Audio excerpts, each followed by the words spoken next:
जैसा कि आपने देखा, ये चुनाव के बाद अररिया जिला संगठन के महत्वपूर्ण साथियों के साथ पहली चर्चा है।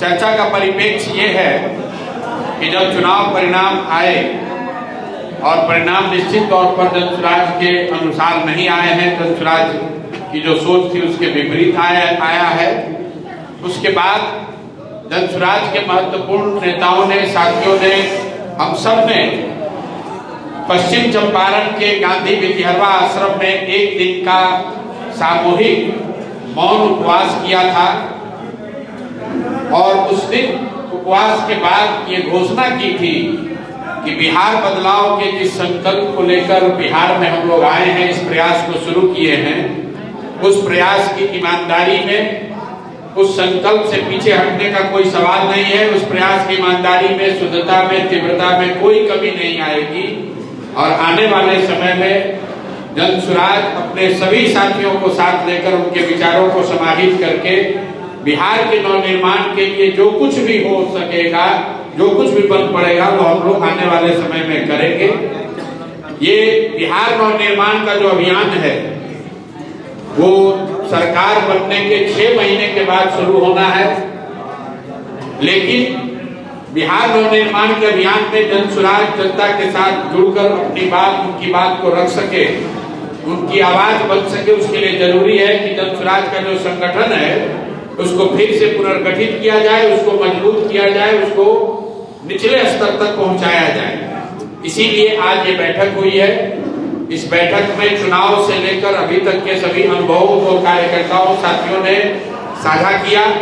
उसके आधार पर आने वाले 2 हफ्तों में जनसुराज के जिला स्तर के संगठन का पुनर्गठन किया जाएगा और फिर जून से पहले कोशिश करेंगे कि यहाँ वार्ड और गांव के स्तर तक जनसुराज के संगठन को बनाकर इसको पूरी ताकत से नवनिर्माण का जो अभियान पूरे बिहार में हम लोग शुरू कर रहे हैं, उसमें अररिया जनसुराज की भी एक बड़ी भूमिका होगी।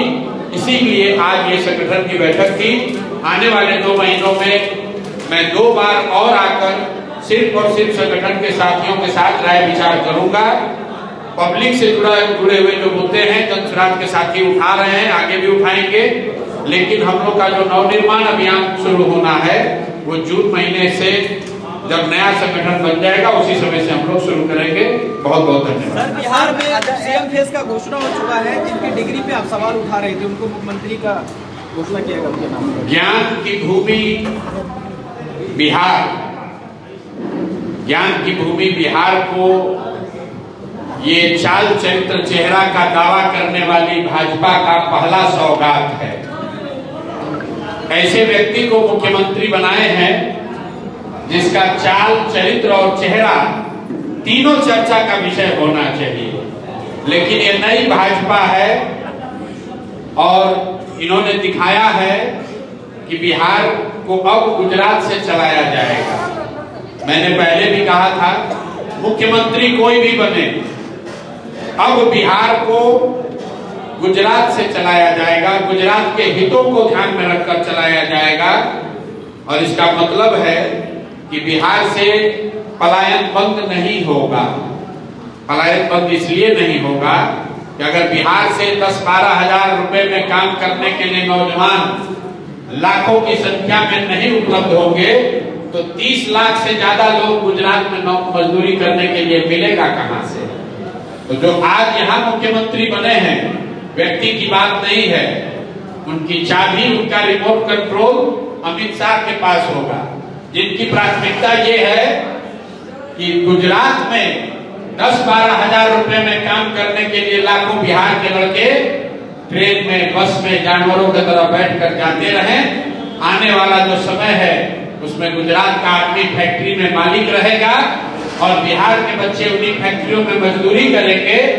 इसका दोष किसी नेता और दल को नहीं है, इसके लिए हम और आप दोषी हैं, क्योंकि हम लोग मोदी जी का भाषण सुन के वोट दिए हैं, हिंदू मुसलमान बनकर वोट दिए हैं, जातियों में बढ़कर वोट दिए हैं, 10,000 रुपए के लालच में वोट दिए हैं, तब उसका खामियाजा भी हम ही को और हमारे बच्चों को भुगतना पड़ेगा। जिस 10,000 की लालच में आपने वोट बेच दिया वही 10,000 रुपए कमाने के लिए बिहार के बच्चों को जाकर गुजरात के, पंजाब के, दिल्ली के, बॉम्बे के फैक्ट्रियों में अपनी हड्डी गलानी पड़ेगी। ये दुर्भाग्य है, लेकिन गलती हुई है तो भुगतना तो पड़ेगा ही।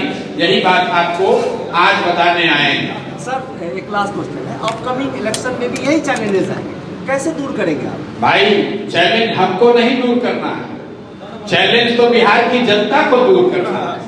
उनको तय करना है कि उनको मुख्यमंत्री के तौर पर कौन चाहिए।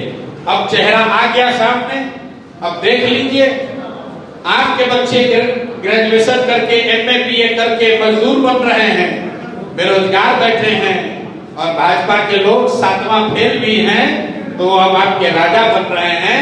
ये आपके वोट का कमाल है। 5 रुपया दैनिक, 10,000 रुपया मतलब 5.5 रुपया डेली। 5.5 रुपया डेली के आधार पर आपने वोट बेचा है। आपने वोट नहीं बेचा है, अपने बच्चों का भविष्य बेचा है। आपने वोट नहीं बेचा है, अपने बच्चों का रोजगार बेचा है। आपने वोट नहीं बेचा है, अपने लिए इंदिरा आवास और अच्छी स्वास्थ्य व्यवस्था बेची है। तो अगर गलत करोगे भाई तो गलत ही होगा। कोई प्रशांत किशोर, कोई नेता, कोई दल बिहार को नहीं सुधार सकता है जब तक बिहार के लोग नहीं सुधरेंगे, जब तक सीमांचल के लोग नहीं सुधरेंगे, तब तक कोई बिहार को नहीं सुधार सकता है। बहुत बहुत धन्यवाद।